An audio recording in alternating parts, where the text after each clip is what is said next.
राधा रानी और दुर्वासा ऋषि। एक समय की बात है। ऋषि दुर्वासा जी बरसाने गए हुए थे।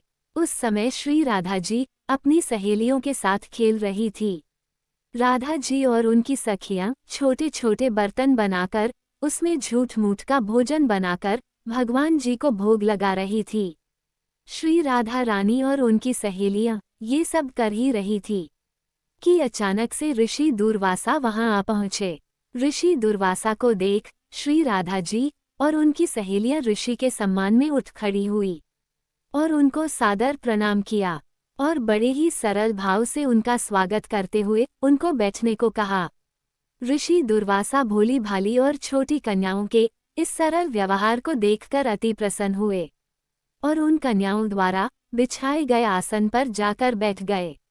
जिन दुर्वासा ऋषि के सेवा में कोई त्रुटि न हो जाए इस डर से त्रिलोकी हमेशा डरती रहती थी, उन्हीं दुर्वासा ऋषि की सेवा भाव श्री राधा जी और उनकी सखियां बड़े सरलता और प्रेम भाव से कर रही थी और ऋषि दुर्वासा उन्हें देखकर सिर्फ मंद मंद मुस्कुरा रहे थे।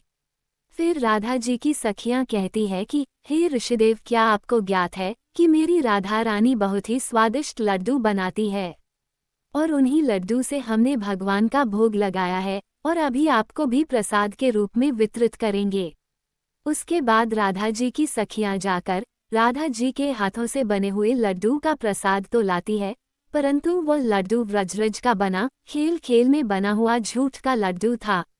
ये देखकर ऋषि दुर्वासा उनके भोलेपन से बहुत ही अभिभूत हो जाते हैं और हंसने लगते हैं और हंसकर बोलते हैं कि हे प्यारी देवियों, अब क्या मैं ये प्रसाद ग्रहण कर लूं? और पूछे कि क्या ये प्रसाद आपने बनाया है?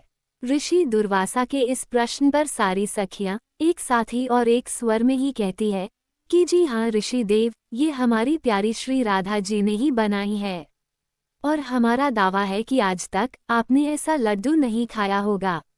उसके बाद ऋषि दुर्वासा जैसे ही उस झूठ के बने लड्डू को प्रसन्नतापूर्वक अपने मुख में डालते हैं, वैसे ही ऋषि पूरी तरह से आश्चर्यचकित रह जाते हैं, क्योंकि एक तो उस लड्डू में ब्रजरज का स्वाद था और ऊपर से उसको स्वयं श्री राधा रानी ने अपनी हाथों से बनाया था। इससे ज्यादा और क्या ही हो सकता है? अमृत को भी फीका कर दे ऐसा था स्वाद उस लड्डू का। वो लड्डू खाकर ऋषि दुर्वासा की आंखों में खुशी के आंसू भर आए और उसके बाद अत्यंत प्रसन्न होकर श्री राधा जी को अपने पास बुलाते हैं और बड़े ही प्रेम से उनके सिर पर अपना हाथ फेरते हुए और आशीर्वाद देते हुए कहा कि बेटी राधा, आज से तुम अमृतहस्ता हुई, मतलब अमृत बनाने वाले हाथ। तुम्हारे हाथ से बना हुआ भोजन या कोई भी पकवान खाएगा वह दीर्घायु वाला और हमेशा विजयी होगा। ऋषि दुर्वासा जी धन्य है जिनके आशीर्वाद ने श्री कृष्ण और राधा रानी की अत्यंत मनमोहक लीला के लिए एक मार्ग दिखाया।